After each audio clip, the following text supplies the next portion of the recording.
El cielo gris colgaba bajo, casi rozando las copas de los escasos árboles.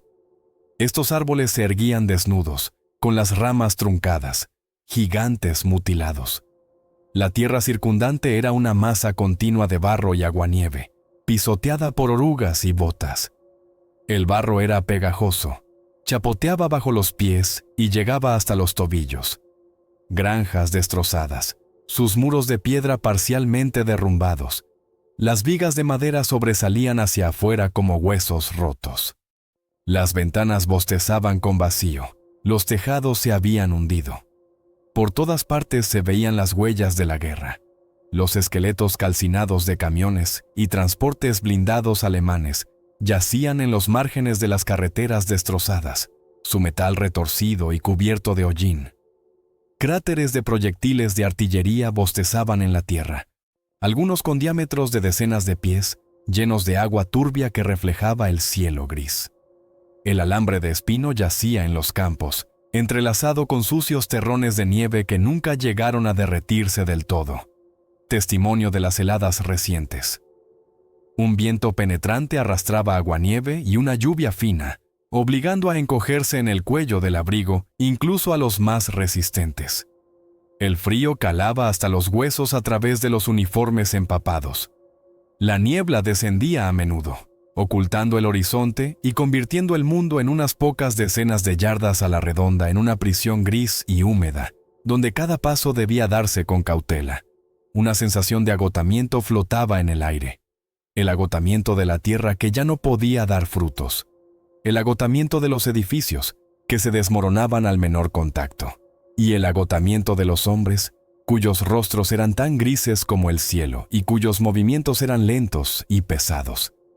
Cada músculo exigía un esfuerzo.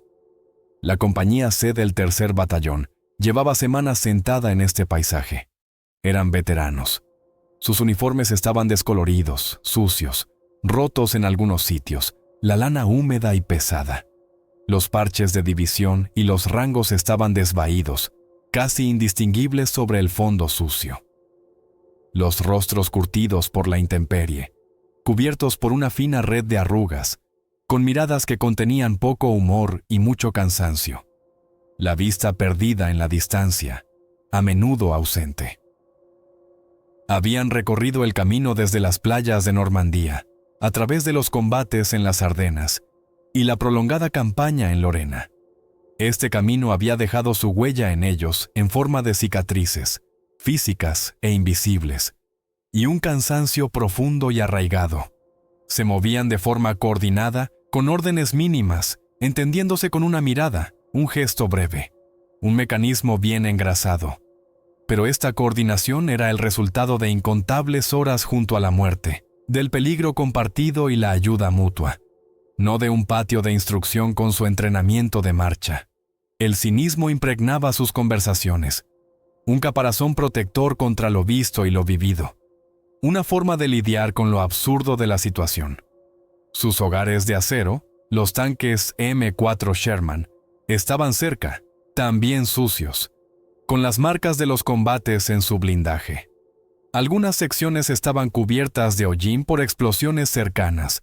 Otras tenían abolladuras de impactos que, afortunadamente, no habían penetrado el blindaje, dejando solo cicatrices en el acero. Protección adicional de sacos de arena y eslabones de oruga de repuesto estaba soldada y colgada en muchos vehículos. Un blindaje improvisado que añadía confianza. En los costados estaban arañados o pintados nombres: Jerónimo, Thunderbolt y, por supuesto, Easy Rider. El sonido de sus motores diésel al ralentí era familiar e incluso reconfortante, un símbolo de fiabilidad y potencia. El olor a diésel, a metal caliente, a grasa y al barro incrustado en la lona era su mundo constante, su fortaleza en este paisaje extraño y hostil. La tripulación del Easy Rider estaba sentada junto al tanque, intentando resguardarse del viento detrás de la torreta, apoyada contra el metal cálido. El sargento Jack Miller estaba sentado, abrazándose las rodillas, con la mirada fija en el horizonte, donde la niebla se espesaba, ocultando cualquier señal de vida o movimiento. Tenía 27 años, pero su rostro aparentaba 40, surcado por el cansancio y la tensión. Comprobaba constantemente algo: la correa de su fusil M1 Garand, el cierre de la escotilla del tanque, o simplemente se frotaba la barbilla, meditando sobre una tarea complicada. Ya no se mordía el labio, como en su juventud, pero la tensión se sentía en sus hombros, en sus mandíbulas apretadas. Su autoridad en la tripulación era una regla no escrita, basada en la confianza y la experiencia, en la capacidad de tomar las decisiones correctas en momentos críticos. A su lado estaba el cabo Frank Jackson, el artillero. Era tranquilo, incluso lento en tiempos normales. Sus movimientos eran pausados, pero detrás de la mira se transformaba en otra persona, preciso y letal. Ahora simplemente se miraba las manos. Sus dedos se crispaban ligeramente, pulsando botones inexistentes de control de la torreta, el gatillo del cañón. El soldado Tommy Jones, el conductor, estaba sentado un poco más lejos, abrazando sus rodillas, intentando entrar en calor. Era el más joven de la tripulación, con solo 19 años. Su rostro aún no se había cubierto con tantas arrugas como el de los demás, pero en sus ojos ya se leía un cansancio que no debería tener un chico tan joven. Sin embargo, a los mandos era seguro y preciso. Sus instintos y su reacción eran rápidos. El soldado Billy Brown, el cargador, era la figura más corpulenta de la tripulación. Su fuerza física era necesaria para levantar los pesados proyectiles, que pesaban entre 25 y 30 libras cada uno. Estaba sentado, respirando con dificultad, intentando estirar sus hombros y cuello entumecidos. Era simple y no propenso a largas reflexiones, lo que le ayudaba a sobrevivir en este mundo de locura. Billy se levantó con un quejido. Le dio una palmada a Tommy en el hombro. Su mano era pesada. ¿Tienes frío, chico? Puedo darte una manta extra si queda alguna. Tommy asintió sin levantar la vista. Su voz era queda. Gracias, Billy. Estoy bien. Miller se giró. Los miró a ambos. Su mirada se detuvo en Tommy un segundo más, evaluando su estado. No te congeles, Jones. Pronto necesitaremos que estés en forma. El movimiento te ayudará a entrar en calor. No era una orden, solo una constatación de hechos, pero en su voz se sentía una preocupación oculta tras su rudeza habitual. El pelotón de infantería asignado estaba un poco más lejos, disperso entre los árboles. Tenían un aspecto diferente. Algunos de ellos eran refuerzos recientes, enviados para cubrir las pérdidas. Sus rostros eran más abiertos, sus movimientos menos inhibidos. Aún no tenían esa profunda fatiga de trinchera. El equipo, fusiles M1 Garand, ametralladoras Browning Automatic Rifle, BAR, granadas MK2 Pineapple, colgaba de ellos, pesado y voluminoso, superpuesto a varias capas de lana y algodón empapados. Estaban constantemente preparados para el combate cercano, moviéndose con cautela, escudriñando el bosque, a diferencia de los tanquistas, que se sentían relativamente protegidos dentro de sus cajas de acero, al menos del fuego de fusil. El teniente David Roberts, su comandante, era joven, recién salido de la escuela de oficiales. Sus insignias de rango aún estaban bastante limpias. En sus movimientos se sentía una inseguridad basada en conocimientos de libros y entrenamientos en el polígono, no en experiencia de combate real. El sargento Mike Riley, su sargento de pelotón, era un viejo lobo, bajo, fornido, con una mirada escéptica. Su rostro estaba marcado por cicatrices y arrugas, y en sus ojos se leía una larga experiencia de supervivencia. La interacción con los tanquistas era una mezcla de bromas amistosas y ligero resentimiento. Los soldados de infantería pasaban más frío, tenían que dormir en el suelo, cubiertos solo con mantas finas, y siempre iban por delante, recibiendo el primer golpe, lo que creaba una tensión natural entre las ramas del ejército. La vida cotidiana se reducía a breves intentos de dormir, apoyados contra el cálido motor del tanque, del que emanaba un débil calor y olor a diésel. a intentos de cocinar algo caliente en una pequeña hoguera bajo la lluvia, usando ramas secas que eran difíciles de encontrar. La comida era escasa, principalmente conservas que se comían frías. Las raciones calientes eran para aquellos que lograban encender un fuego. Las conversaciones se mantenían en voz baja, a menudo sobre el hogar, sobre las chicas, sobre lo que harían cuando todo esto termine.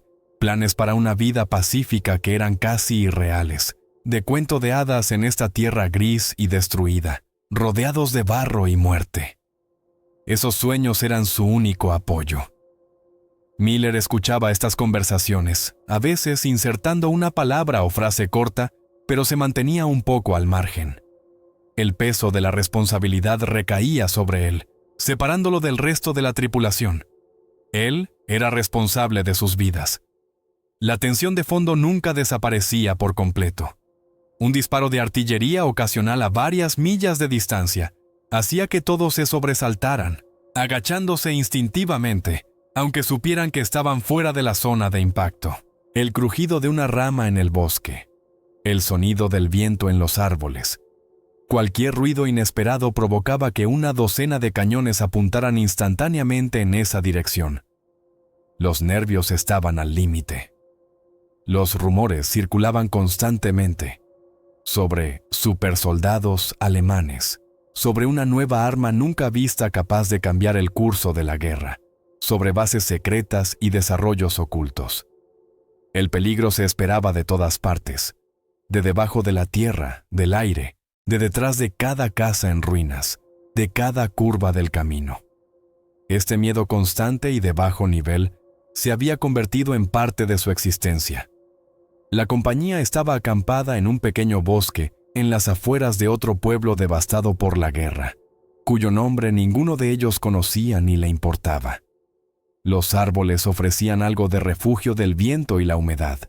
Sus troncos los cubrían un poco de la lluvia, pero el suelo seguía siendo fangoso y frío, empapado de humedad a varios pies de profundidad. Los tanques estaban estacionados entre los árboles, sus siluetas apenas visibles en el crepúsculo y la niebla, fundiéndose con la grisura circundante. La infantería había cavado trincheras poco profundas, que se llenaban de agua al instante.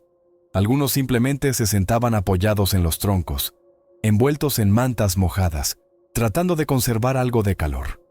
A unos cientos de yardas, en el linde del bosque, donde estaban los camiones de suministros y varias tiendas del cuartel general, se sentía un débil eco de la relativa seguridad de la retaguardia.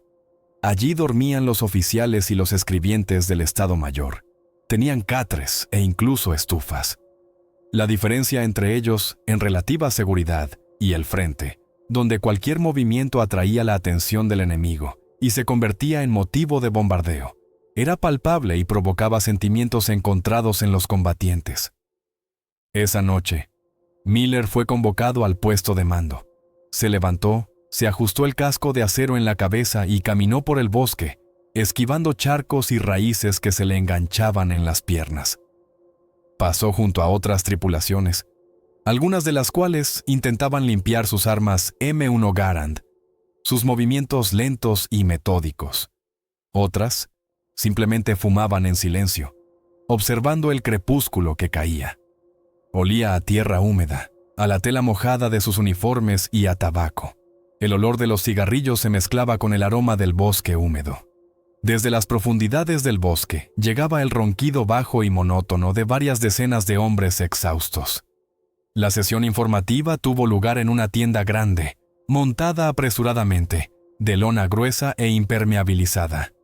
El capitán estaba sentado en una mesa plegable, sobre la cual había extendido un gran mapa militar estándar a escala 1 a 50.000. La estancia estaba tenuemente iluminada por una lámpara de carburo, que emitía un leve siseo y desprendía un olor químico y penetrante. El ambiente en el interior era tan cansado como en el exterior, pero con el añadido de la rutina de los procedimientos militares.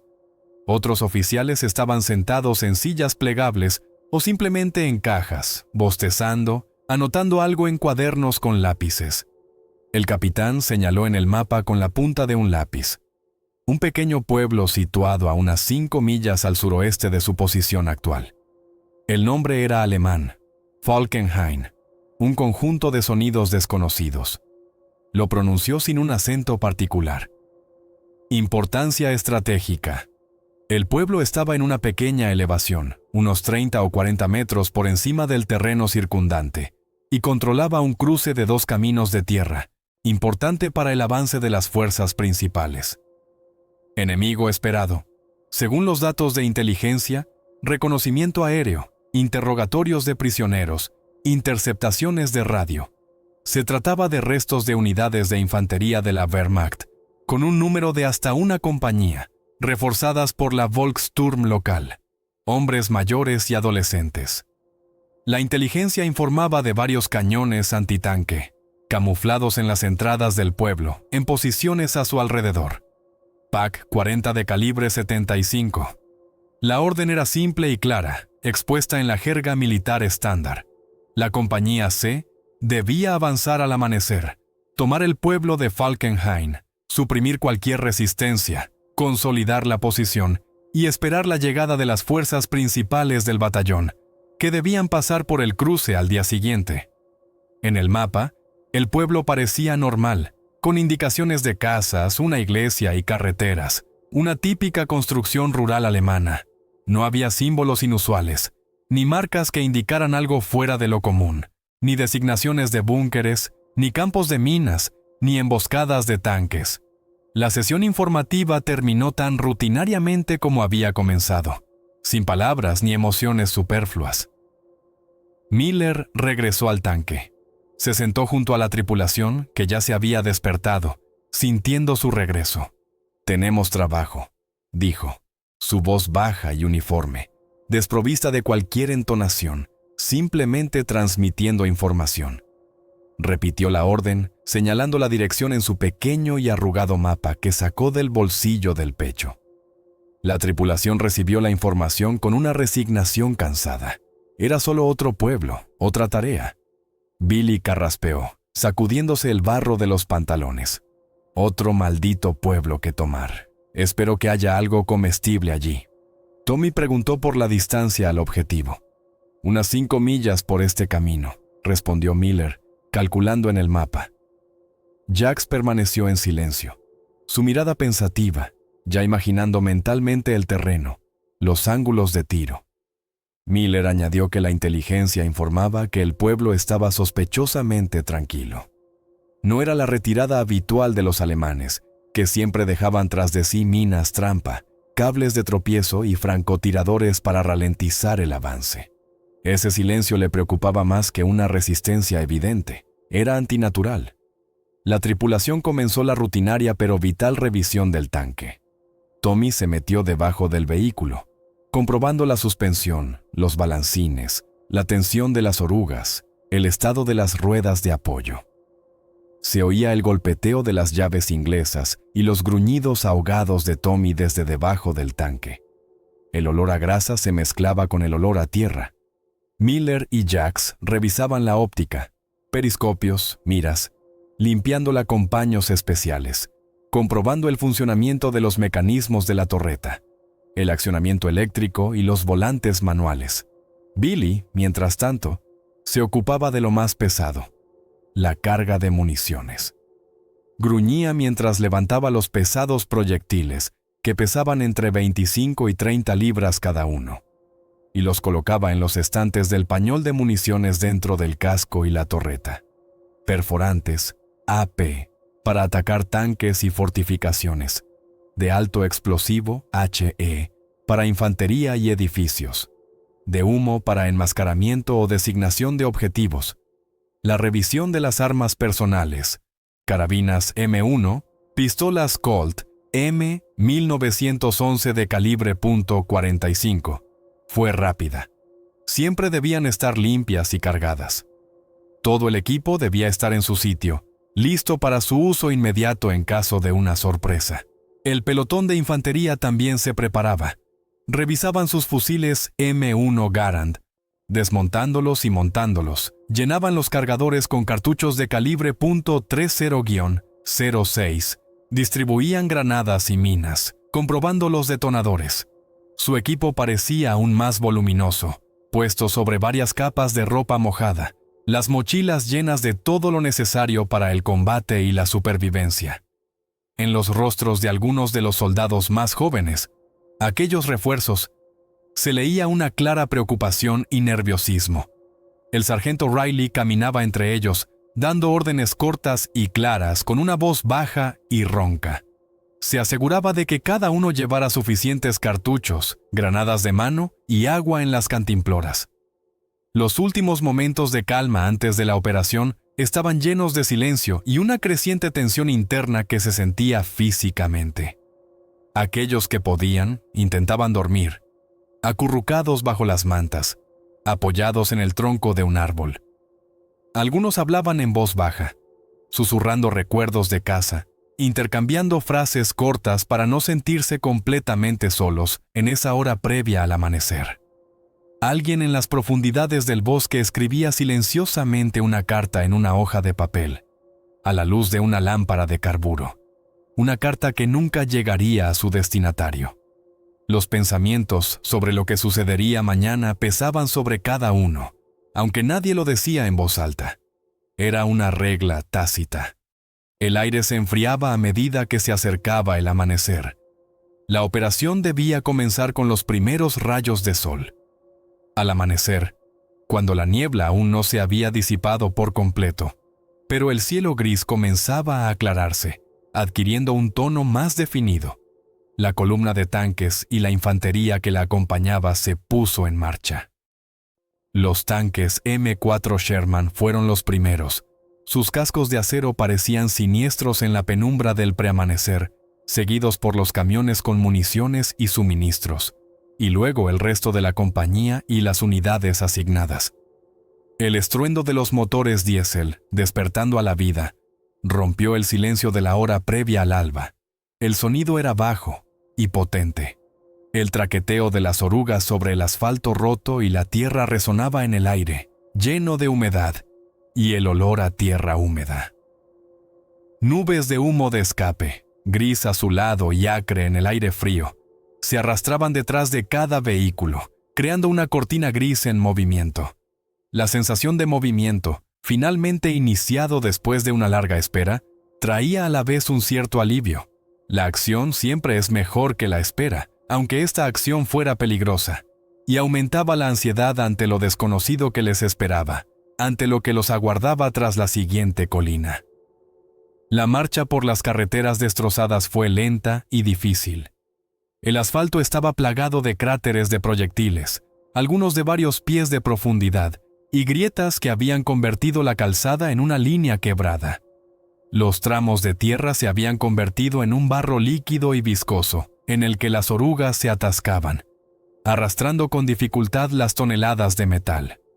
Los escombros de edificios y vehículos destrozados bloqueaban el camino en algunos lugares, obligando a la columna a detenerse y buscar desvíos por los campos o los márgenes de ruidos. Tommy Jones estaba a los mandos del Easy Rider, su cuerpo tenso, los ojos concentrados en la carretera. Maniobraba el vehículo con maestría, esquivando obstáculos, sacándolo del barro con esfuerzo, manteniéndolo en los desniveles, sintiendo cada movimiento de la máquina de varias toneladas.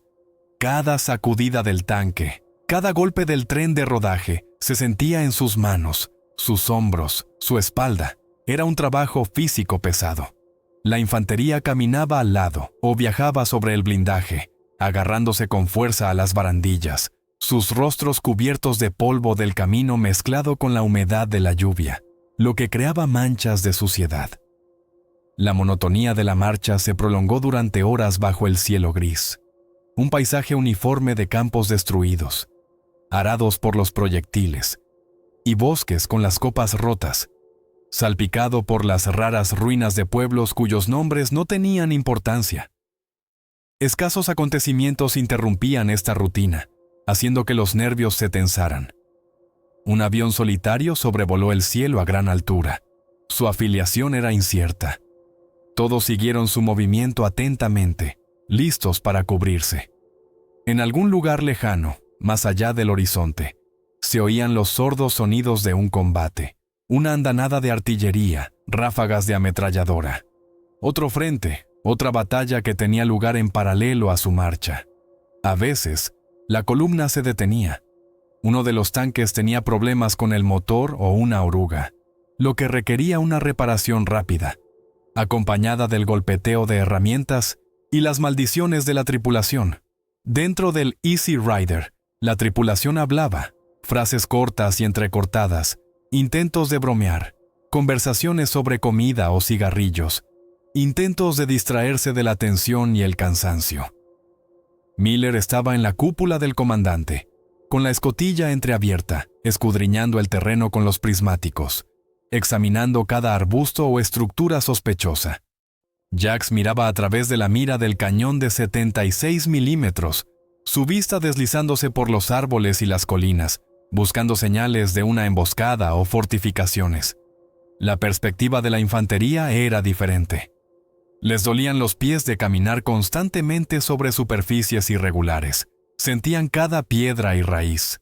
El peso del equipo, fusiles, mochilas, municiones, pesando decenas de libras, les oprimía los hombros y la espalda, causándoles dolor. Escudriñaban constantemente los márgenes de las carreteras, los lindes de los bosques, los edificios en ruinas, esperando el disparo de un francotirador o la explosión de una mina trampa. Sus conversaciones eran más terrenales. Quejas sobre los uniformes mojados, sobre el peso de la mochila, sobre la escasez de las raciones, sobre el frío. En su humor negro se sentía la constante proximidad del peligro, la preparación para él. A medida que se acercaban al pueblo de Falkenhayn, la situación comenzó a cambiar. Aproximadamente a 1 milla de distancia, desaparecieron los signos habituales de un combate reciente. No había vehículos abandonados, salvo un camión averiado a la entrada que se encontraba en un ángulo extraño. No había señales de pánico, equipo esparcido, pozos de tirador o trincheras cavadas a toda prisa. La destrucción era antigua, del principio de la guerra, y al mismo tiempo antinaturalmente ordenada. Algo enorme simplemente había atravesado los edificios, sin esparcir los escombros de forma caótica. Y lo más importante, llegó el silencio. No solo la ausencia de disparos, sino un silencio demasiado completo, absoluto, opresivo. No ladraban perros, no balaban ovejas, no se oían pájaros. Incluso los insectos estaban en silencio. Este silencio antinatural oprimía a los soldados, provocando una inquietud instintiva. Una inexplicable sensación de ansiedad se les metía bajo la piel, causándoles un escalofrío no relacionado con el frío. No era el miedo habitual a un enemigo visible, cuyas acciones podían predecirse, sino algo diferente, incomprensible, irracional. Miller lo sintió. Vio cómo sus hombres se tensaban en el tanque, cómo se quedaban más callados, cómo sus miradas se volvían más recelosas. El sargento Riley en la infantería también parecía alarmado. Hizo señales a sus hombres para que se movieran con aún más cautela. Los intentos de contactar por radio con el reconocimiento o las unidades vecinas resultaron en un sospechoso vacío en el éter. A veces, solo se conseguían informes rutinarios sobre el tiempo y los movimientos. Falkenhayn simplemente no existía para el resto del mundo. Nadie mencionaba el pueblo. La columna se detuvo a unas 400 yardas de las afueras del pueblo, en una pequeña elevación que permitía observar. Miller ordenó detenerse con una señal de mano. La última revisión antes de entrar en la zona de contacto potencial. Los soldados revisaron sus fusiles, comprobaron los cartuchos en los cargadores. Los tanquistas revisaron las municiones en los pañoles, la posición de los proyectiles, cargaron los cañones. Con los prismáticos, el pueblo parecía una aldea alemana normal, una iglesia con un campanario puntiagudo, casas con tejados a 2 aguas, graneros, huertos. Estaba dañado por la guerra, con marcas de balas y metralla en las paredes, pero no reducido a polvo como muchos otros. Y estaba absolutamente vacío, no salía humo de las chimeneas. Ningún movimiento en las calles. Solo silencio. Miller miró el mapa. Luego de nuevo el pueblo. Un enfoque estándar. Los tanques delante, la infantería detrás. No había alternativa. Una orden es una orden. El miedo a lo desconocido era fuerte, pero la disciplina militar y la costumbre de cumplir órdenes eran más fuertes. El tanque de cabeza, el Jerónimo, avanzó lentamente por el camino de tierra que conducía a las afueras del pueblo de Falkenhayn. Sus orugas dejaban profundas huellas en la tierra húmeda. El Easy Rider lo siguió a una distancia de unas 100 yardas, manteniendo el intervalo. El sonido de sus orugas, traqueteando sobre la tierra pedregosa, era antinaturalmente fuerte, casi un grito en el silencio absoluto que envolvía el pueblo. Las torretas de los tanques giraban lentamente de un lado a otro, sus cañones de 76 milímetros escaneando las ventanas y puertas de las casas, listos para abrir fuego en cualquier momento. La infantería se desplegó en una línea, avanzando por ambos lados del camino. Los soldados se pegaban a las paredes de las casas, usándolas como cobertura, avanzando con cautela, cubriéndose unos a otros, sus movimientos tensos y medidos, cada paso dado con aprensión. Las primeras calles del pueblo estaban desiertas. Viejas casas de entramado de madera se alineaban. Sus vigas de madera pintadas de oscuro contrastaban con el yeso claro de las paredes. Las ventanas bostezaban con negrura, algunas rotas, reventadas por la onda expansiva, otras intactas. Pero detrás de ellas no se veía ningún movimiento, ninguna vida. Algunas puertas estaban entreabiertas, como si los residentes acabaran de salir para hacer sus recados, creando una extraña sensación de repentina partida. La sensación de abandono era intensa, pero no repentina, causada por una evacuación rápida bajo el fuego.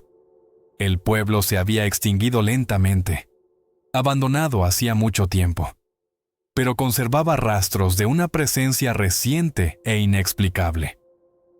Pequeños detalles extraños aumentaban esta sensación.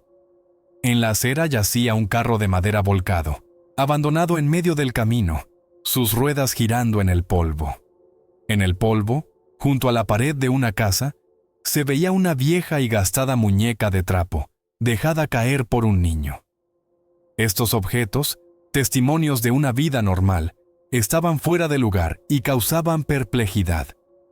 Los soldados de infantería comenzaron a despejar las primeras casas, siguiendo el procedimiento estándar. Era un proceso lento y metódico que requería cautela. 2 soldados se acercaban a una puerta. Uno cubría mientras el otro la empujaba con cuidado con el pie o la mano. Luego entraban, con sus fusiles M1, Garand listos, las bayonetas caladas. El movimiento por las habitaciones era lento, la mirada deslizándose por las esquinas, debajo de las camas, en los armarios, buscando señales de un enemigo oculto. La atmósfera dentro de las casas era tan tensa como en el exterior, una sensación de presencia de algo invisible.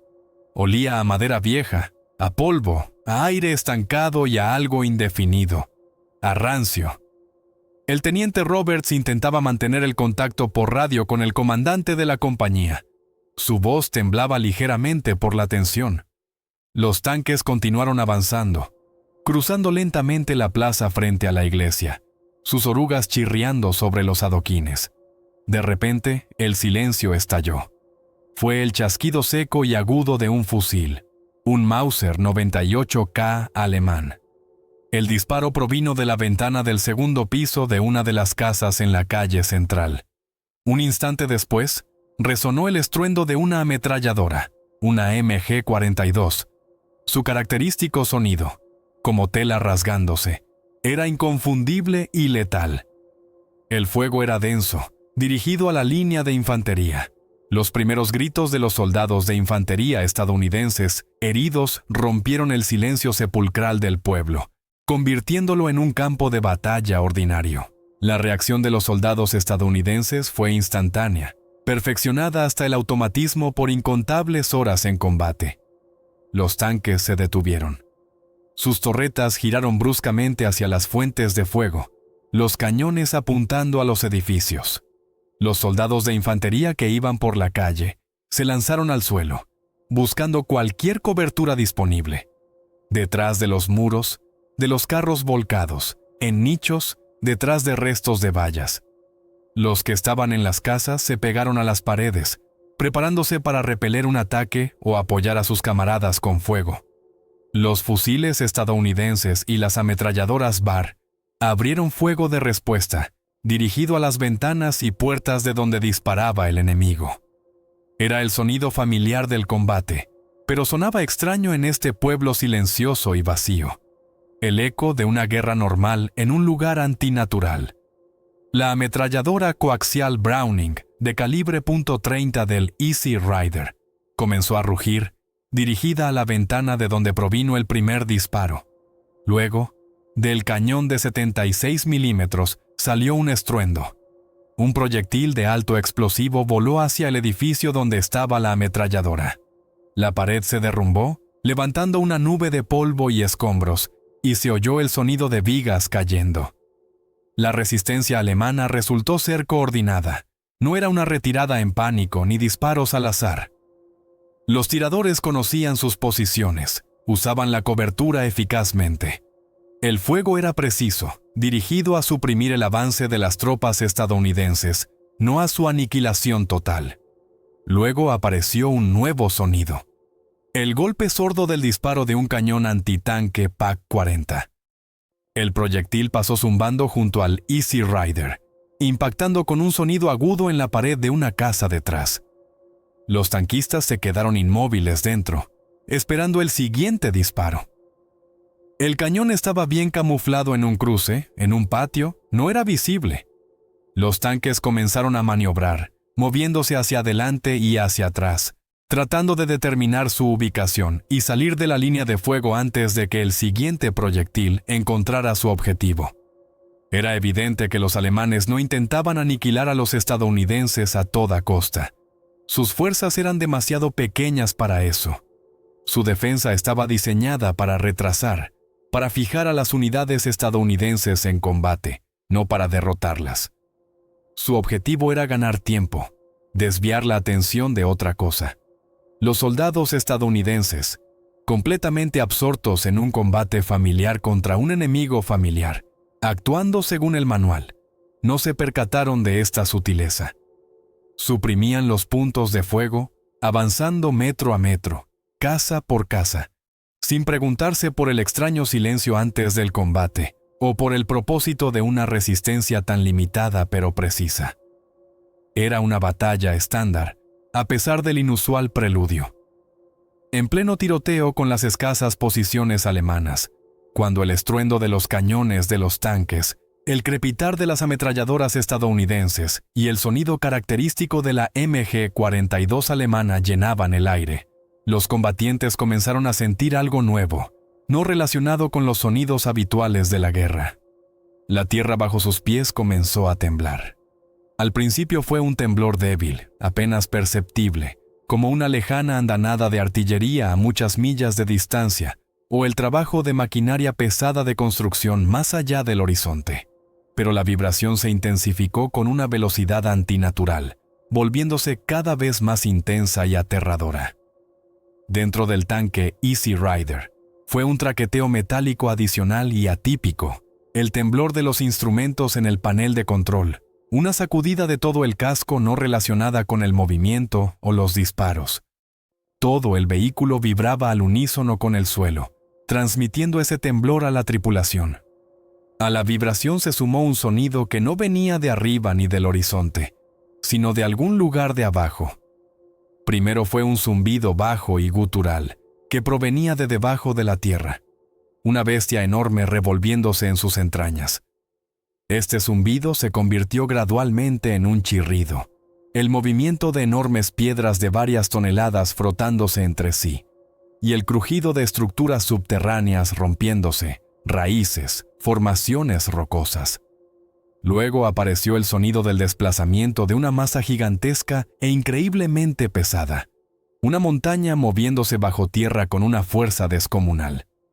El sonido estaba debajo de ellos, no a lo lejos. La fuente se encontraba directamente bajo el fondo del tanque, muy cerca, inmediatamente debajo del pueblo. La tierra literalmente se hinchó en la plaza frente a la iglesia. El asfalto de la calle frente al Easy Rider se agrietó con un sonido fuerte y agudo, como el disparo de un rifle gigante.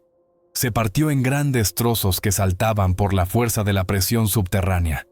Barro, piedras y trozos de asfalto volaron hacia arriba decenas de pies, creando una fuente de tierra. Las paredes de las casas de entramado de madera cercanas se agrietaron, las fisuras extendiéndose desde los cimientos hasta el tejado. Una fuerza invisible las estaba comprimiendo. Luego, los edificios comenzaron a derrumbarse, no por los proyectiles, sino por los temblores subterráneos. Las vigas de madera caían al suelo con estrépito, las paredes de ladrillo se desmoronaban en polvo. Escombros, polvo y barro se elevaron en el aire, bloqueando la vista, convirtiendo el pueblo en el epicentro de un terremoto localizado. Entre la infantería que acababa de buscar refugio del fuego alemán, cundió el pánico. Su enemigo habitual era insignificante en comparación con esta nueva amenaza.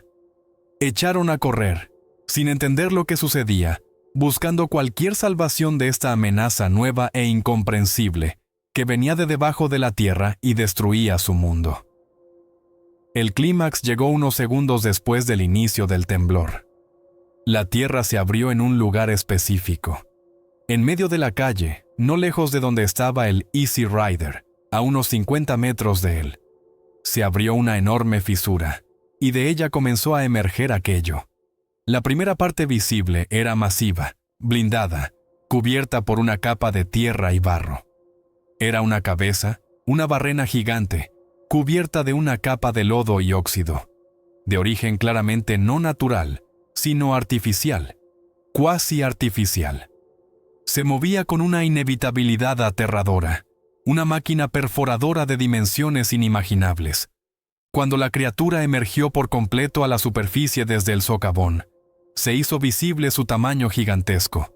Tenía la longitud de varios vagones de tren articulados, más de 100 pies de largo.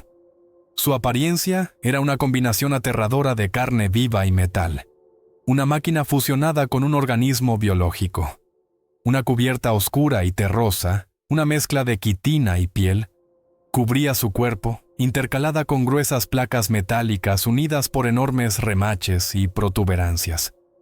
Se veían pistones hidráulicos que funcionaban con su movimiento, emitiendo un siseo, y cables gruesos como sogas, venas, que recorrían su cuerpo segmentado, conectando las partes. En sus segmentos estaban integradas orgánicamente instalaciones de artillería, cañones y ametralladoras que formaban parte de su cuerpo, no solo equipo añadido. Sus cañones eran irregulares, cubiertos de protuberancias. No tenía ojos visibles, solo una enorme mandíbula perforadora y prensil en el extremo anterior, llena de piezas giratorias y protuberancias afiladas. De la criatura emanaba un olor acre y repugnante, una mezcla de tierra, aceite de máquina, materia orgánica en descomposición y algo químicamente agudo y cáustico que quemaba las fosas nasales. La reacción de los soldados fue de puro y absoluto terror, instintivo y abrumador. Gritos de horror brotaron de cientos de gargantas, ahogando los sonidos del combate y el rugido de la criatura, un sonido que no se podía comparar con nada. Algunos soldados se quedaron paralizados, dejando caer sus fusiles en el barro, con la mirada clavada en el monstruo, sus rostros desfigurados por el miedo. Otros simplemente corrieron al azar, sin mirar por dónde iban, tropezando y cayendo, intentando escapar de esta pesadilla que destrozaba su concepción de la realidad. La incredulidad estaba escrita en cada rostro. Lo que veían era imposible de encajar en su visión del mundo, en su experiencia de la guerra, en cualquier categoría científica o militar conocida. El sargento Miller y otros comandantes intentaron gritar órdenes, pero sus voces se ahogaron en el caos y el rugido del monstruo. Sus propios pensamientos se confundían. Sus mentes se negaban a aceptar lo que veían sus ojos. El monstruo comenzó a actuar. Usó su masa colosal como un ariete. Simplemente avanzaba, aplastando los edificios a su paso, aplastando todo lo que quedaba bajo sus segmentos. Juguetes de niños. Su armamento integrado abrió fuego, no apuntando específicamente a ningún objetivo, sino barriendo todo en un amplio sector frente a él. Sus cañones vomitaban proyectiles, sus ametralladoras regaban el suelo con plomo. Su poder destructivo superaba con creces cualquier cosa con la que se hubieran enfrentado en la guerra convencional. Batallas de tanques, bombardeos de artillería, todo palidecía en comparación. No era una batalla, era una aniquilación, un desastre natural con voluntad propia. La batalla en el pueblo de Falkenhayn se dividió en dos partes sin conexión lógica, que ocurrían simultáneamente. Por un lado, continuaba un tiroteo lánguido con los pocos soldados alemanes, que estaban tan conmocionados por la aparición del monstruo como los estadounidenses. Algunos de ellos incluso cesaron el fuego, simplemente observando desde las ventanas a la criatura gigante que había emergido de debajo de la tierra, con sus fusiles y ametralladoras bajados. Otros continuaron disparando a los estadounidenses, siguiendo órdenes, tratando de ganar tiempo y en un intento de evitar que se concentraran en la verdadera amenaza, que resultó ser común. Y por otro lado, se desarrollaba una carnicería caótica, la supervivencia y un intento desesperado de luchar contra el monstruo que lo destruía todo a su paso. Los tanques M4 Sherman fueron los primeros en abrir fuego contra el monstruo. Sus torretas giraron hacia la criatura que se movía lenta pero inexorablemente. Y de los cañones de 76 milímetros brotaron lenguas de fuego y nubes de humo. Los primeros disparos fueron proyectiles perforantes, AP, el arma estándar contra vehículos blindados enemigos, diseñada para penetrar el acero. El proyectil del Easy Rider impactó en uno de los segmentos blindados de la criatura, a unos 30 metros del extremo anterior. En detalle, golpeó la superficie oscura y llena de protuberancias con un fuerte chirrido de metal contra algo increíblemente duro. No penetró. Solo dejó un pálido rasguño en el blindaje de quitina y rebotó, desapareciendo en el cielo. Una reacción de shock recorrió a la tripulación dentro del tanque. Su arma principal, su única esperanza contra el blindaje, resultó inútil contra esta criatura. Fue un momento de conciencia de la total impotencia ante esta nueva e inconcebible amenaza. El sargento Miller, a pesar del shock, tomó una decisión rápida basada en la experiencia. No era un vehículo blindado en el sentido convencional. Era algo diferente. «Jax, carga alto explosivo», gritó por el intercomunicador, su voz tensa y entrecortada. «Cambiar a proyectiles de alto explosivo, HE, que detonan al impacto y son eficaces contra objetivos blandos y fortificaciones». Dentro del tanque, Billy comenzó a sacar frenéticamente los pesados proyectiles perforantes de las bandejas y a buscar el tipo correcto. KE, un proyectil con una marca verde. Sus movimientos eran bruscos, su respiración entrecortada por el miedo y el esfuerzo. Tenía que hacerlo rápido, antes de que el monstruo se acercara o abriera fuego contra ellos. Jax, mientras tanto, pegado a la mira, intentaba encontrar vulnerabilidades en el cuerpo en movimiento de la criatura. Su mirada se deslizaba por la superficie oscura y blindada, buscando lugares donde el blindaje fuera más delgado, donde se vieran las articulaciones de los segmentos, donde pulsara tejido orgánico entre las placas metálicas, lugares que fueran más blandos. El efecto del impacto de los proyectiles de alto explosivo fue diferente, aunque no como se esperaba contra un blindaje de acero. No penetraban, pero explotaban en la superficie, liberando energía. Al impactar en la piel de quitina o en las partes orgánicas, los desgarraban, provocando surtidores de un líquido oscuro y viscoso, y trozos de carne que salían despedidos. Al impactar en las placas metálicas, las arrancaban, dejando al descubierto lo que había debajo. A menudo una combinación aún más repugnante de carne y metal, de la que saltaban chispas y emanaba vapor. Esto claramente hería al gusano. se retorcía. Sus segmentos se contorsionaban con nueva fuerza, en convulsiones. Pero no se detenía en su movimiento destructivo. En respuesta al dolor, emitía un gemido bajo y chirriante, que penetraba incluso a través del grueso blindaje del tanque, provocando un escalofrío. Tommy Jones maniobraba el Easy Rider en aquel infierno que se había desatado a su alrededor.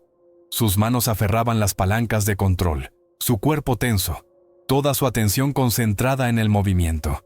Esquivaba los ataques directos del gusano, sus embestidas, capaces de aplastar un tanque como una lata de conservas. Los movimientos de su enorme cuerpo, que destruían todo a su paso. Usaba las ruinas de las casas como cobertura temporal. Se movía por el terreno accidentado creado por el propio monstruo, sobre montones de escombros y tierra removida. Sentía cada movimiento del tanque, sus sacudidas, sus inclinaciones, los golpes contra los obstáculos, el deslizamiento de las orugas en el barro. Su frente estaba cubierta de sudor, a pesar del frío dentro del tanque. El miedo le atenazaba el estómago, pero la concentración en su tarea, moverse, sobrevivir, dar a la tripulación la oportunidad de disparar, le permitía actuar. El gusano atacaba sin piedad. Sus movimientos eran rápidos para tal masa. Sus cañones integrados, protuberancias orgánicas con cañones metálicos, resultaron ser potentes. Los proyectiles que disparaban eran capaces de perforar el blindaje de un Sherman si impactaban con precisión, desgarrando el metal y sembrando la muerte en el interior. Peor aún, la criatura se enterraba con una velocidad increíble, hundiéndose en el cráter que ella misma había abierto, y reaparecía en lugares inesperados, creando el caos y destruyendo cualquier intento de organizar una defensa o coordinar acciones.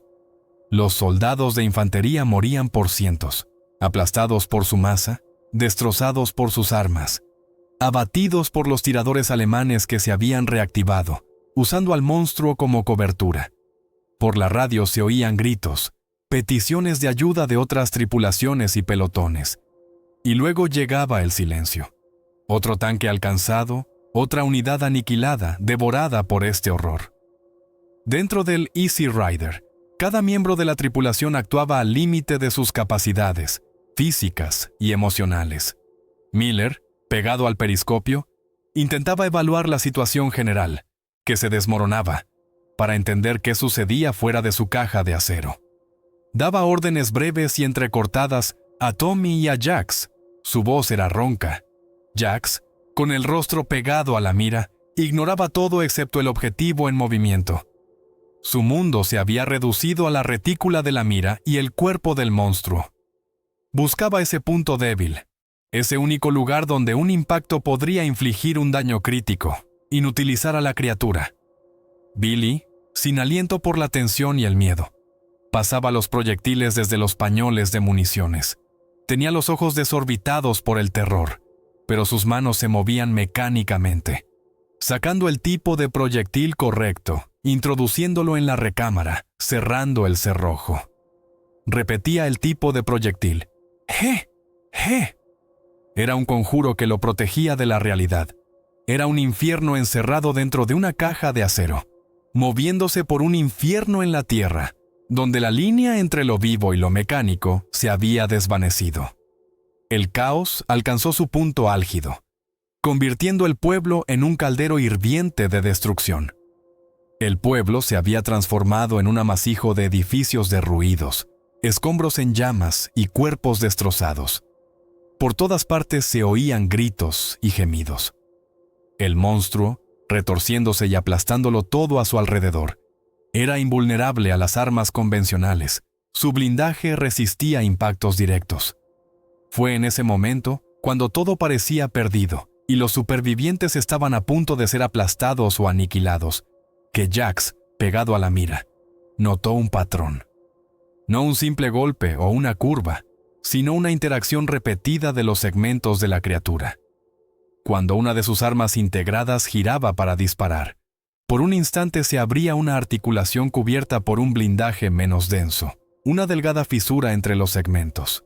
Además, tras el impacto de un proyectil de alto explosivo que había arrancado parte de la cubierta exterior, se hizo visible una mancha pulsante de tejido orgánico de color brillante debajo, un punto débil. La zona alrededor de su mandíbula perforadora, increíblemente dura y protegida, tenía un instante de debilidad cuando se abría, cambiando de forma para moverse o atacar. No fue una conclusión lógica basada en el análisis, sino un destello de claridad, un reconocimiento instintivo de un punto vulnerable en el corazón de este infierno en movimiento. ¡Sargento!, gritó Jax por el intercomunicador, su voz tensa como una cuerda, llena de urgencia. «Lo veo, entre, ese cañón y el segmento, ahí, está pulsando, a las 3 en punto». Miller se giró instantáneamente hacia él, con el corazón latiéndole con fuerza. Miró rápidamente por su periscopio, tratando de encontrar el lugar que Jax había indicado en el cuerpo en movimiento del monstruo, que se retorcía y giraba. Lo vio.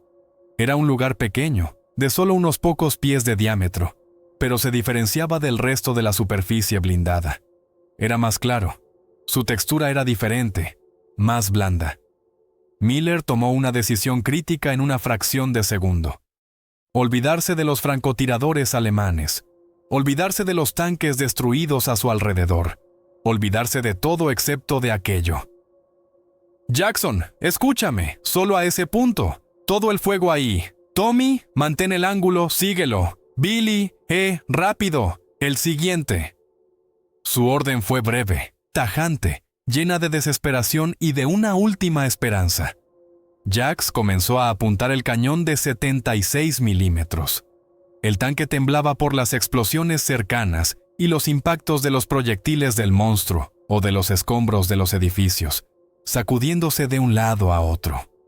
La radio crepitaba, transmitiendo fragmentos de gritos, ruido estático y órdenes que ya no tenían sentido. Pero Jax lo ignoraba todo, excepto su objetivo. Tenía el ojo firmemente pegado a la óptica de la mira. Hacía los últimos ajustes de puntería, su respiración era regular, controlada, a pesar del pánico a su alrededor. Billy, gruñendo y sin aliento por la tensión y el miedo, ya estaba pasando el proyectil correcto, con los ojos desorbitados por el terror, pero sus manos hacían su trabajo, actuando de memoria.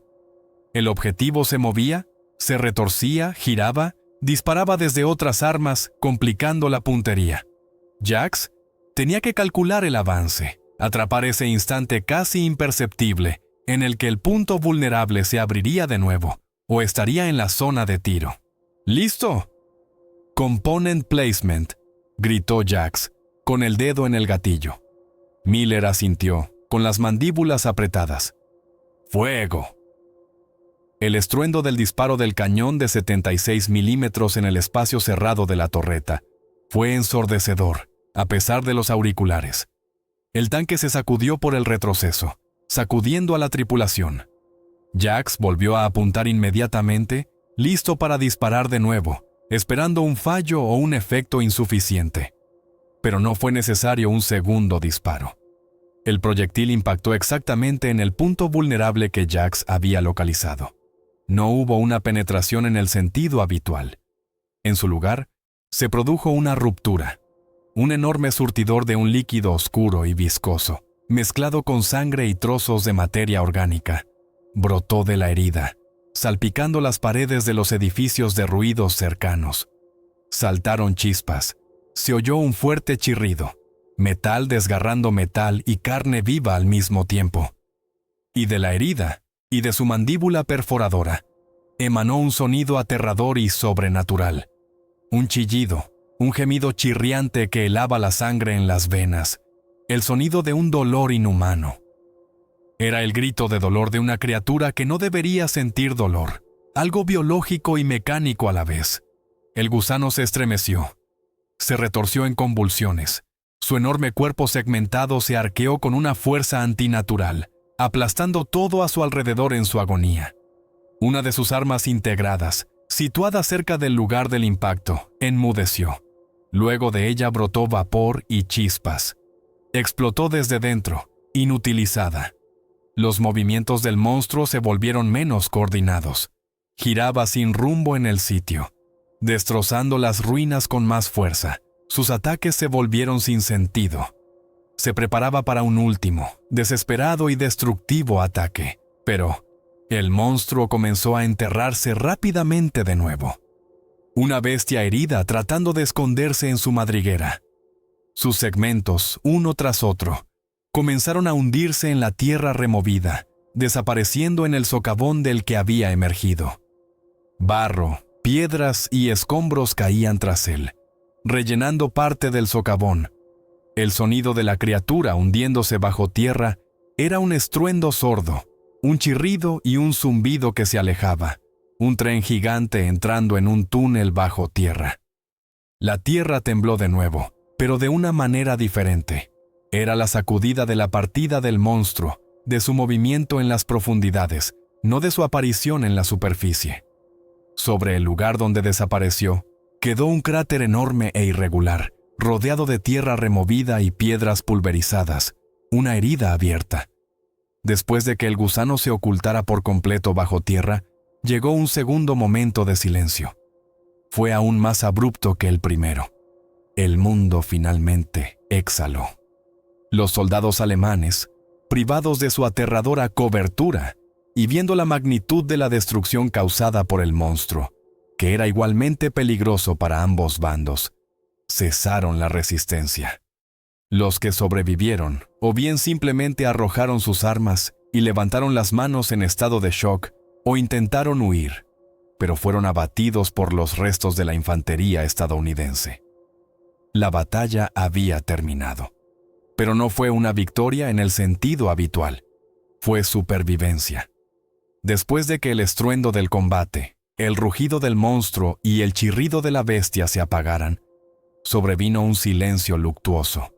El aire todavía estaba saturado del olor a pólvora, a diésel ardiendo, a humo de los incendios y a ese otro olor indescriptible que emanaba de la tierra donde se había ocultado la criatura. Cáustico, químico, orgánico. Ahora, en ese silencio que oprimía los oídos, se oían nuevos sonidos. Los gemidos bajos de los heridos pidiendo ayuda. El crepitar de las vigas de madera y los escombros que terminaban de arder. El chasquido del metal enfriándose de los tanques destruidos. Era el silencio después de la tormenta, lleno de su eco y sus consecuencias. La tripulación del Easy Rider comenzó a salir lentamente del tanque. Los motores todavía funcionaban al ralentí, emitiendo su sonido familiar, pero el interior se había vuelto demasiado sofocante por el hollín, el humo y el olor a cordita. Estaban cubiertos de sudor, hollín y suciedad incrustada. La ropa se les pegaba al cuerpo. Sus rostros no expresaban tanto cansancio como shock e incredulidad ante lo ocurrido. Se mantuvieron de pie con piernas temblorosas junto a su tanque, que afortunadamente había sobrevivido a aquel infierno, observando el pueblo destruido que, apenas unas horas antes, era solo otra tarea en el mapa. Lo que vieron fue un panorama de destrucción total, que superaba cualquier cosa que hubieran visto antes. El campo de batalla era un caos de una escala inimaginable. Las casas, que minutos antes solo estaban destruidas por la guerra, ahora se habían convertido en montones de escombros y cascotes. Aplastadas, un puño gigante las había estrujado. Las calles estaban removidas. Un arado gigante las había surcado, dejando surcos irregulares y revueltos. Coches volcados, carros, maquinaria agrícola, todo estaba aplastado y retorcido, convertido en un montón de chatarra y madera. Había tanques estadounidenses destruidos, algunos simplemente aplastados, como si los hubieran estrujado en una mano, con las torretas arrancadas o achatadas. Por todas partes yacían cuerpos, de estadounidenses, de alemanes y de civiles que no tuvieron tiempo o no pudieron evacuar a tiempo. La escena era tan aterradora e irreal que incluso los veteranos, que habían visto mucha muerte y destrucción, no podían apartar la vista. Sus mentes se negaban a aceptar por completo lo que veían. El lugar central en la plaza frente a la iglesia lo ocupaba el enorme cráter. allí donde el gusano se había hundido bajo tierra. No era un simple agujero de bomba o proyectil, era algo antinatural, casi ajeno. La tierra aplastada y removida se mezclaba con enormes rocas arrancadas de las profundidades, del tamaño de coches pequeños. En algunas áreas brillaban rastros de una baba oscura y aceitosa, de materiales extraños y no identificados que no se parecían al barro o la arcilla comunes. El tamaño del socavón era colosal, de más de 100 pies de diámetro, sus bordes irregulares y desmoronándose. Era una herida abierta y sangrante en el cuerpo de la tierra. La sensación de que algo vivía y esperaba allí abajo era palpable, físicamente tangible. Las primeras conversaciones entre los soldados supervivientes fueron fragmentadas y llenas de incredulidad y shock. ¿Viste eso?, preguntaba en voz baja un soldado de infantería a otro, con la voz temblorosa y la mirada perdida. ¿Qué diablos era eso?, respondía el otro, con la vista clavada en el cráter, temiendo que la criatura volviera a salir. ¿No me lo imaginé? ¿Fue real? ¿No fue un sueño? Los intentos de racionalizar lo visto, un arma secreta alemana, un tanque pesado que se entierra, se hacían añicos al instante contra la escala, la apariencia y el poder destructivo de la criatura. El horror de darse cuenta de que se habían enfrentado a algo completamente desconocido, algo que no encajaba en ninguna categoría militar, científica o natural. Era más fuerte que el miedo que habían sentido durante la batalla misma. Era un terror existencial. Miller se acercó al radiooperador de la compañía, quien afortunadamente había sobrevivido y estaba relativamente ileso, sentado junto a su radio dañada. Ahora venía lo más difícil, informar de lo ocurrido al cuartel general. ¿Cómo describir aquello usando el lenguaje militar estándar, evitando palabras que sonarían como el delirio de un loco? El radiooperador sintonizó la radio SCR 300. Miller tomó el micrófono. Su voz sonaba cansada y tensa, tratando de hablar con calma, como exigía el reglamento. Cuartel General, aquí Compañía C. Informo del cumplimiento de la misión en Falkenhayn. Nos encontramos con una fuerte resistencia enemiga y también con una gran unidad blindada, de diseño inusual. Sufrimos grandes pérdidas, buta muertos y cutats heridos confirmados. Dio cifras aproximadas. La unidad se ha retirado bajo tierra. El pueblo está completamente destruido. Se necesitan refuerzos y evacuación de heridos de inmediato. Al otro lado de la línea hubo una pausa, llena de estática. Luego siguieron preguntas que lo dejaban perplejo, intentando encajar su informe en los formularios estándar. Compañía C, especifique el tipo de unidad blindada. ¿Tanque? ¿Cañón de asalto? ¿Autopropulsado? Indique armamento aproximado. ¿Calibre? Miller titubeó, sintiéndose como un idiota. ¿Cómo podía describir los cañones integrados en el cuerpo de un monstruo?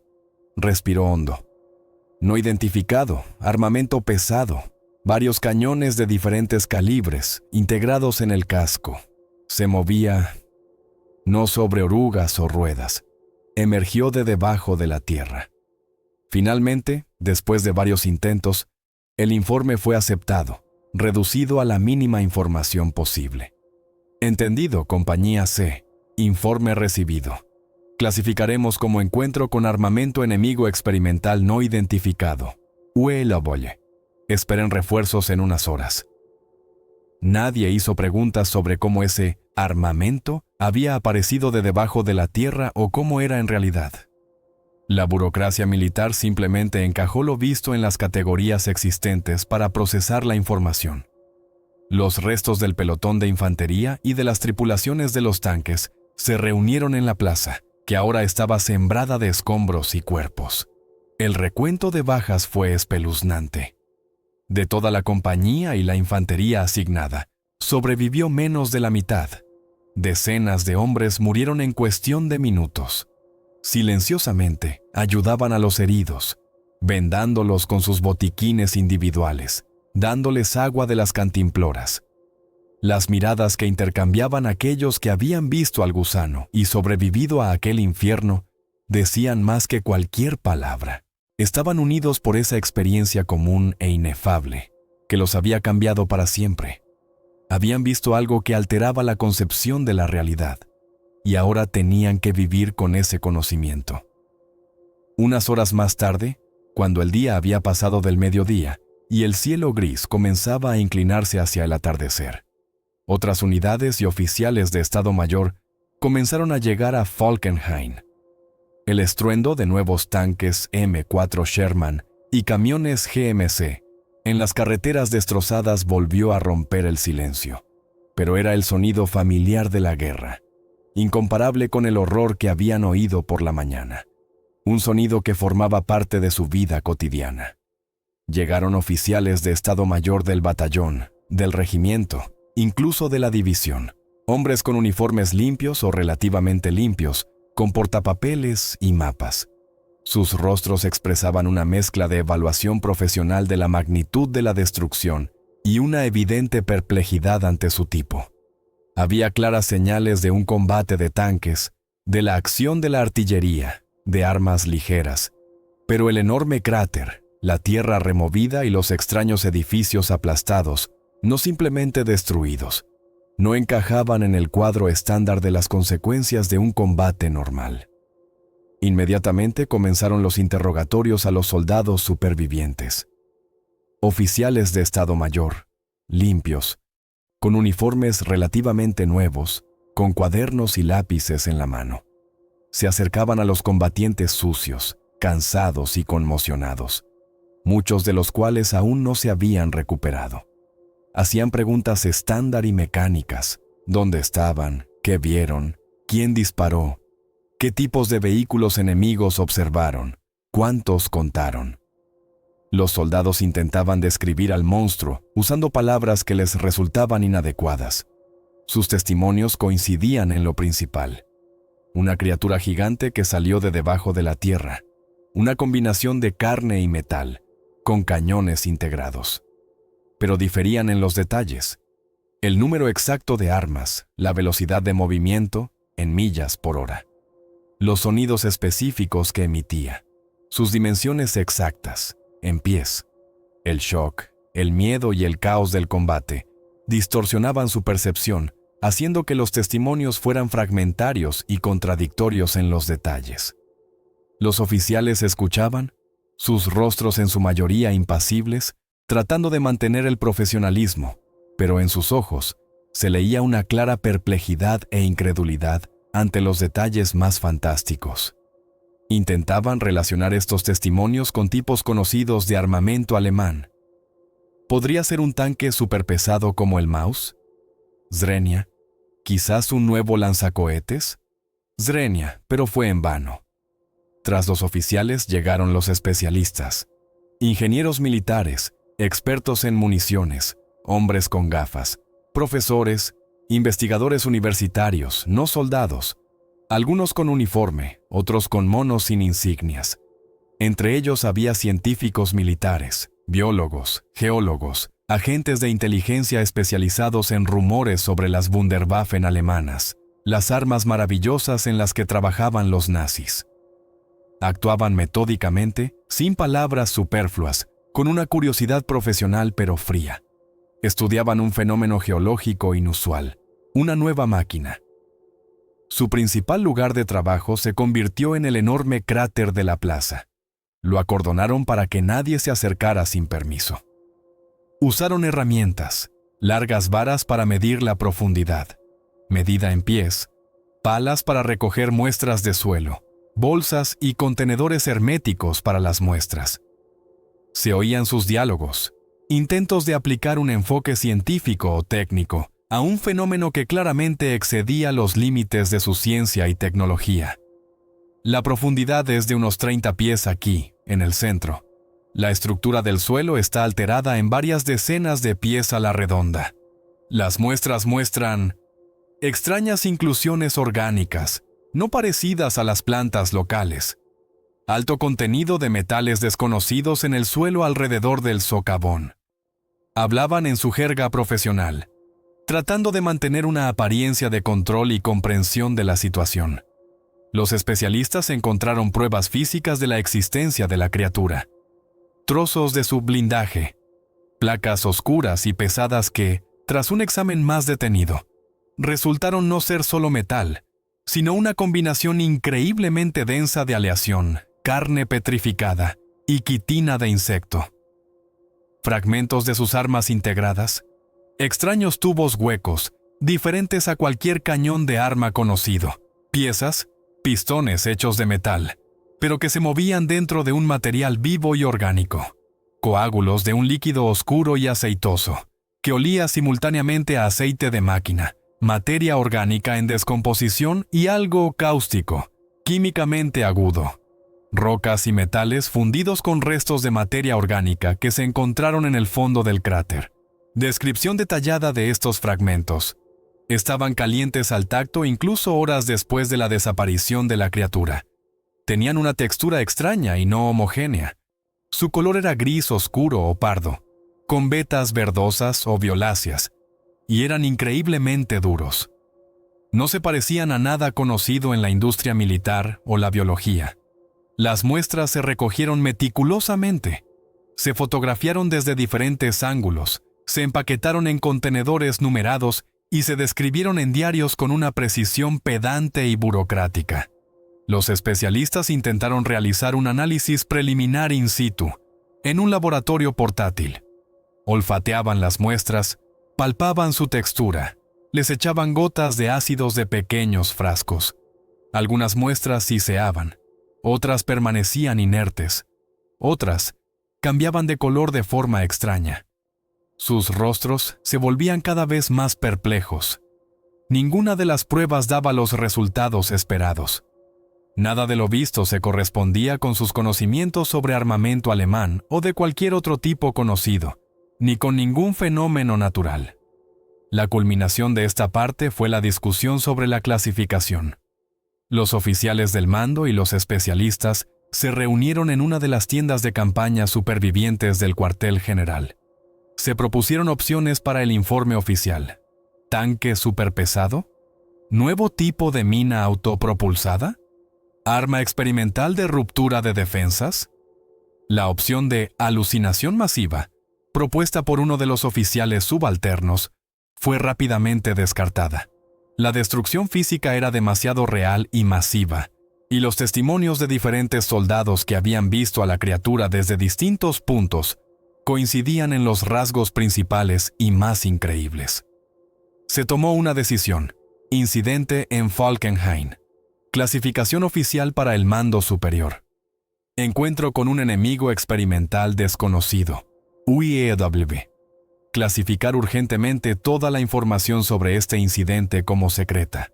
No porque fuera algo místico o inexplicable en un sentido amplio, sino porque era una tecnología enemiga nueva y desconocida, potencialmente peligrosa.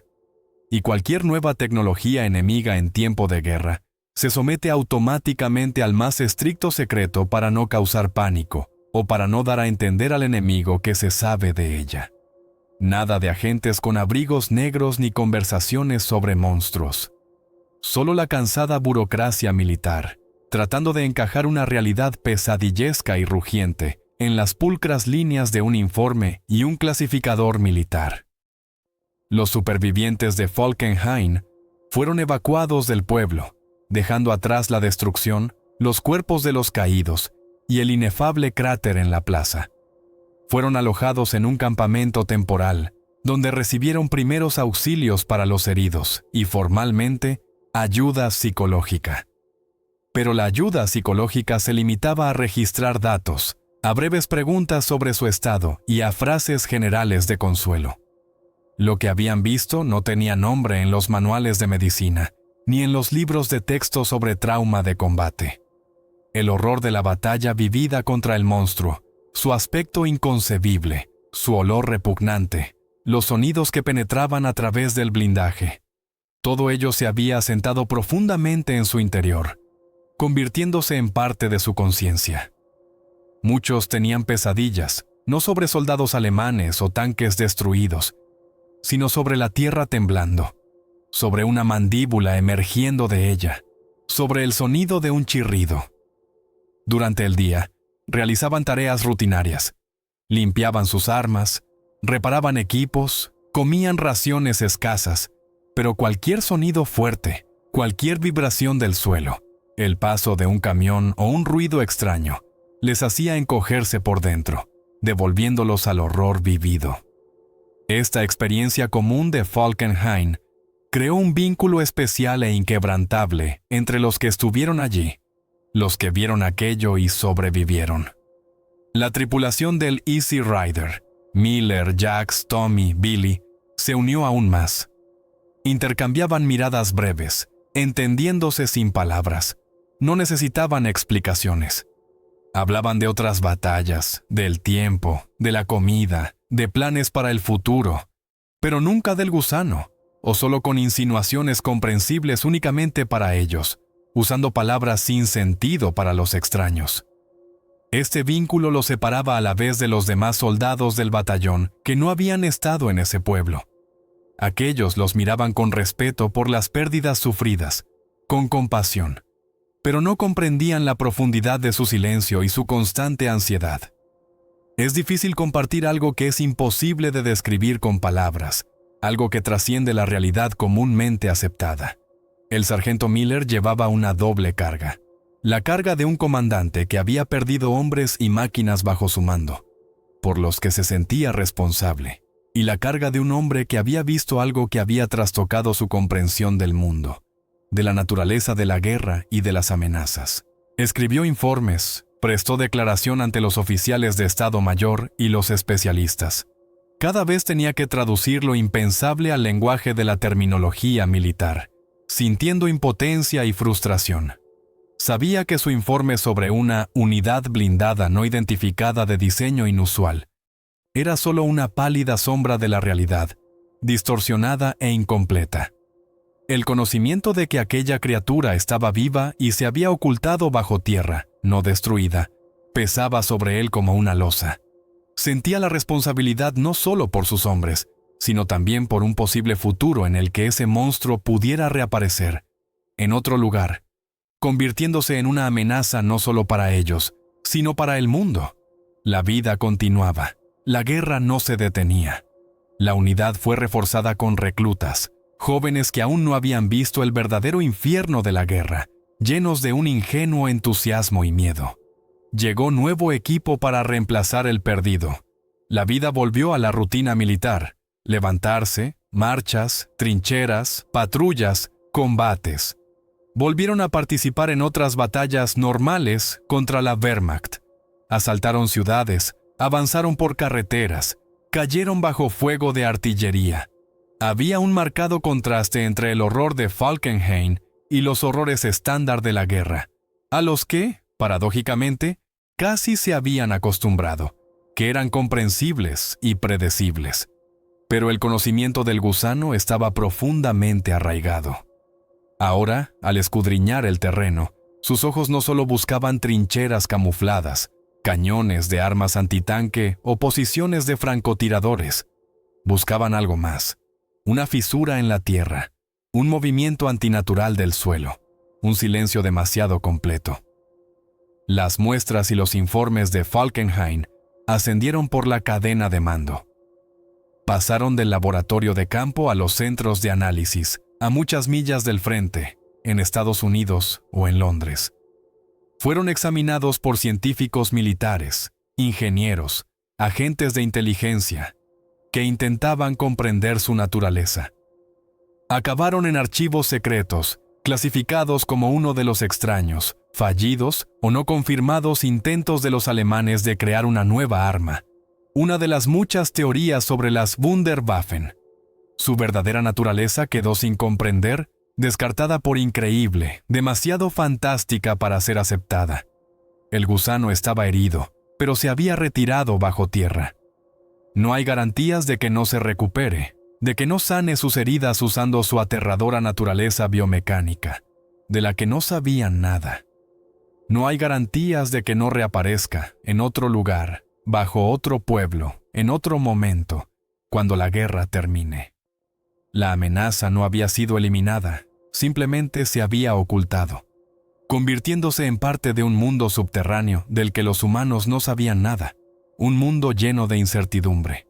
Esta incertidumbre creaba una ansiedad de fondo constante para los supervivientes, un recordatorio de que el mundo no era tan simple como parecía. El pueblo de Falkenhayn quedó atrás, destruido, olvidado por la mayoría, borrado de la memoria de los informes oficiales, excepto por una carpeta secreta con la clasificación UEW, acumulando polvo en algún archivo. Pero para aquellos que sobrevivieron a esa batalla, el pueblo se convirtió en un símbolo. El nombre alemán, Falkenhayn, se traducía como Arboleda del Halcón, un lugar de calma y naturaleza. Pero para ellos, se convirtió para siempre en el lugar donde la tierra se abrió, el lugar donde el infierno emergió a la superficie, el lugar donde se enfrentaron a lo inconcebible. Fue un lugar que les dejó una cicatriz invisible. La cicatriz del subsuelo. No era visible por fuera, en sus rostros, en sus cuerpos, más allá de las cicatrices de combate habituales, pero se sentía por dentro. En la mirada tensa de Miller, en los dedos crispados de Jackson, en el silencio de Tommy, en la respiración pesada de Brown. La guerra continuaba, pero ellos la veían de otra manera. Sabían que bajo el horror familiar yacía otro horror, más profundo, más oscuro, que podía salir a la superficie en cualquier momento, de debajo de sus pies. Y nadie, excepto ellos, lo sabía. Nadie lo creía.